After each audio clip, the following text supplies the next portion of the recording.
House of the Dragon, Season 2, Episode 4. Let's talk about this one. Okay, so the newest episode of House of the Dragon, Season 2. I'm going to come out and just say it. To me, I think this may be one of the best episodes in all of Game of Thrones and House of Dragon. Like, this episode just had everything. And it was spectacular in all its glory. So incredible. Now, it starts off with Daemon. And a scene that I did not expect to get straight off the bat, with Daemon beheading a younger version of Rhaenyra.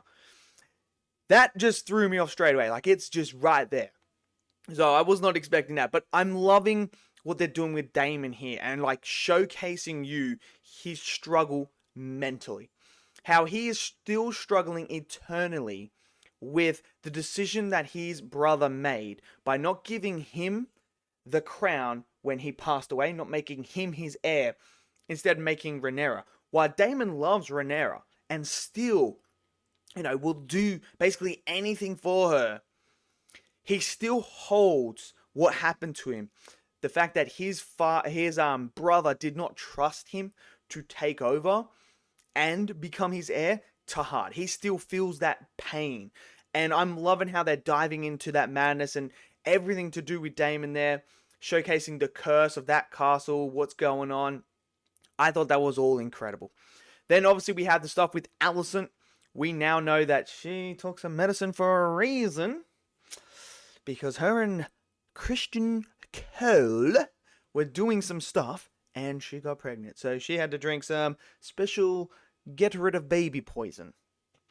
Interesting, isn't it? Very interesting. And of course, who's there? Lars Strong. That man has got his hand in everything. He is trying to, get around. And that whole conversation with Alicent and him, compelling. Oh my word, when they're just sitting there having that conversation.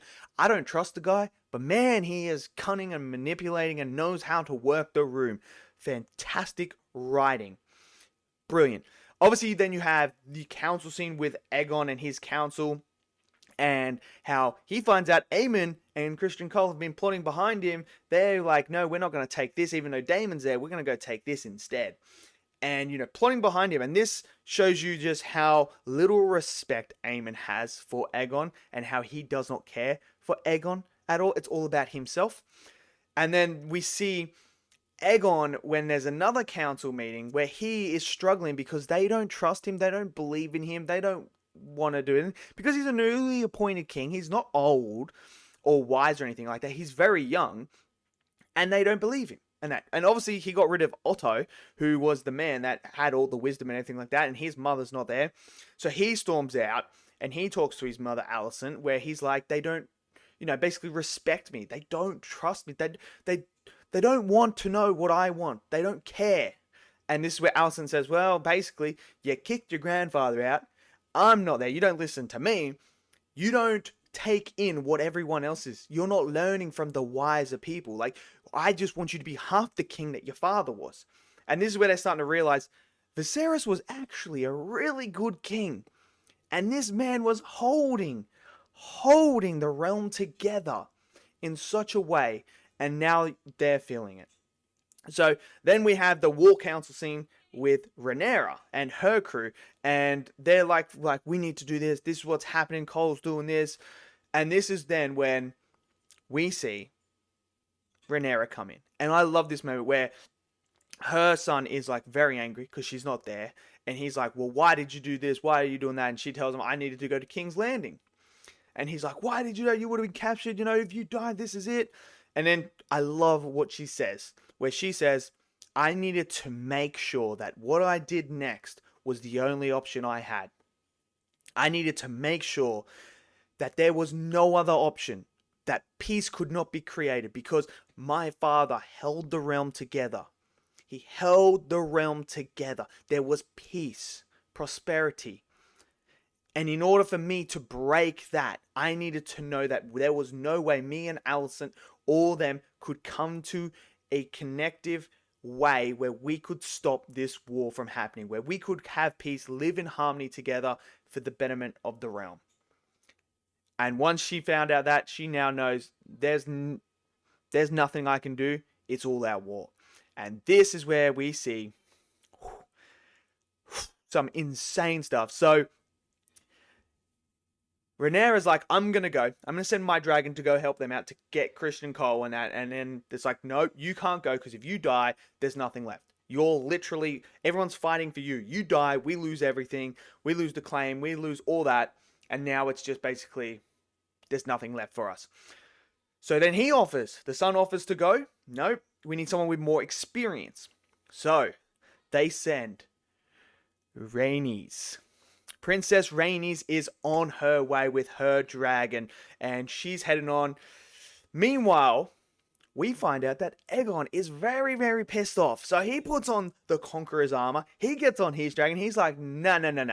I'm going to show everyone why I'm the king.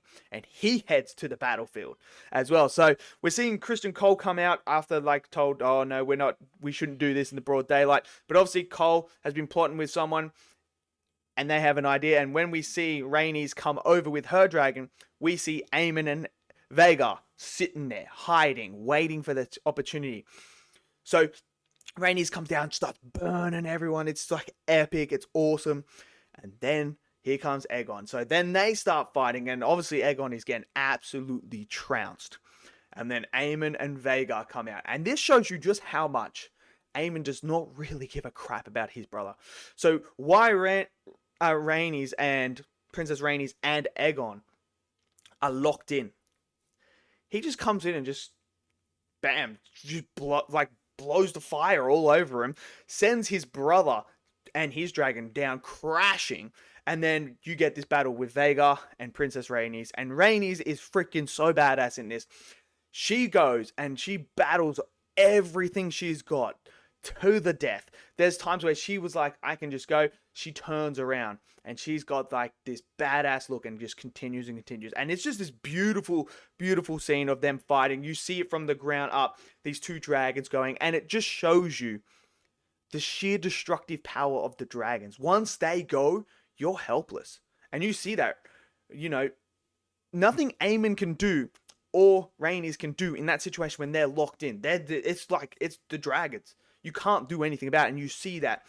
And then, unfortunately, she doesn't survive. She comes crashing down. But the ending is Aemon, Christian Cole there, and Aegon is there. And this is where he looks like he's in really bad shape. So, what an episode. So we've now lost a casualty on Rhaenyra. I mean, Rhaenys was such a great character. I really liked her, and she went out like the best possible way, man. So that was freaking awesome. And there is a fight that I'm super excited for that I know is coming. And after seeing this one, I cannot wait for that one. It's going to be absolutely insane. But I thought this episode was great. Writing, acting, everything about it so good. Just need Christian Cole to die ASAP, and then it will all be good. So let me know what you guys thought of this episode. Do you guys feel the same about me? Smash down the comment section below. Smash that like button. Click subscribe. And I'll see you guys next video. Until then, stay safe and peace out.